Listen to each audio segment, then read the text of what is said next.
Okay, so what are the most wanted Vivid Voltage cards? I went to tcgplayer.com to look, and unsurprisingly, the highest value one is, in fact, the Rainbow Gigantamax Pikachu, affectionately known as Chocchu, who retails for about $250, and you're going to see from later in this slide, it's going to be because it's an extremely, extremely hard card to find, and we would be very lucky to find one.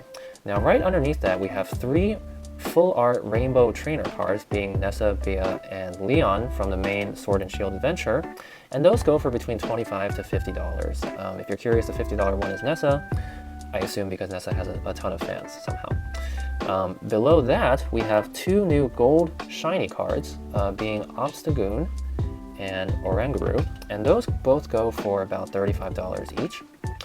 And surprisingly, at dead last, we have the Amazing Rares. And those go for between $8 for Celebi and the Sword and Shield ones to $25 being the most for Jirachi.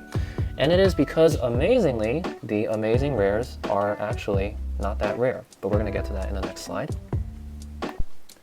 Alright, so here we have a very cool graphic from Cards Art Gaming on Reddit, who actually opened an amazing 2,184 Vivid Voltage packs to give us the pull rates of each rarity. Now, starting off for Amazing Rare, we have 1 in 20. So there you go. They are actually the least rare of the rarer than rare cards of this set. And they come out at about 1.8. You get 1.8 Amazing Rares per box on average. Now again, that's not a hard number. You might get fewer or more, but it's an average. Right below that, we have the Ultra Rares, which are slightly rare at 1 in 24 packs, or roughly 1.5 per box. So you get 1.5 in a box or so. Below that, we start to get to more rare stuff now with the Rainbow Rares, being 1 in 31 packs. So we would be lucky to find one in a box. That's not to say we're always going to find one in a box, but statistically that's what should happen.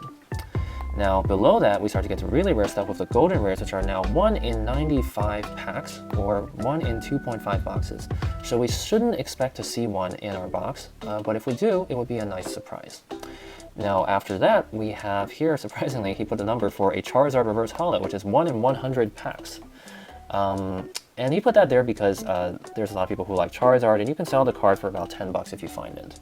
So that's about 1 in 3 boxes. So again, not too common, but maybe we'll find one.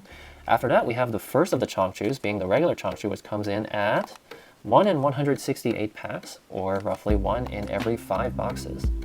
And lastly, we have the VMAX Rainbow Gigantamax Pikachu, which comes in at an amazing 1 in 1,092 packs, which means 1 in every 30 boxes. So we're very unlikely to find it.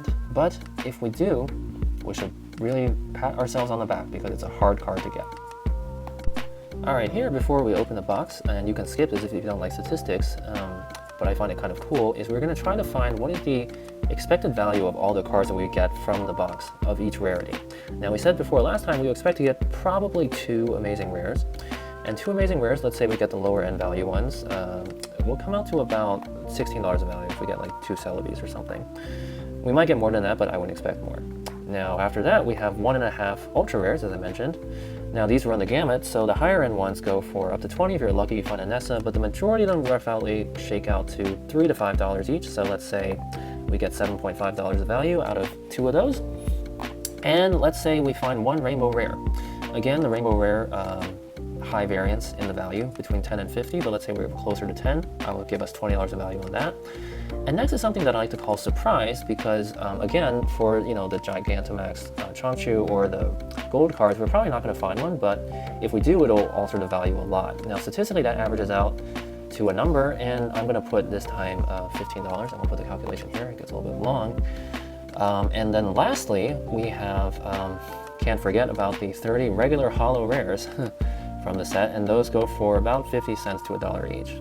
Now it's a little bit depressing because if you think about it, 30 out of the 36 packs are just going to be regular crappy holo rares, but you still get about $20 of value out of all of those. So the total value of all this is at $78.5. Now considering that I paid $90 for my Vivid Voltage box, that's a slight loss of about $12, but it's not much worse than the odds at a slot machine in Vegas. And to be honest, this game's about the fun and opening the cards, right? So it's not going to stop me from opening this box, and maybe we'll beat the number. We may also do worse. I should clarify that first, because for instance, if we don't find 2 amazing rares, or if we don't find a rainbow rare, the value goes down a lot. But that's part of the fun. So let's see how we do.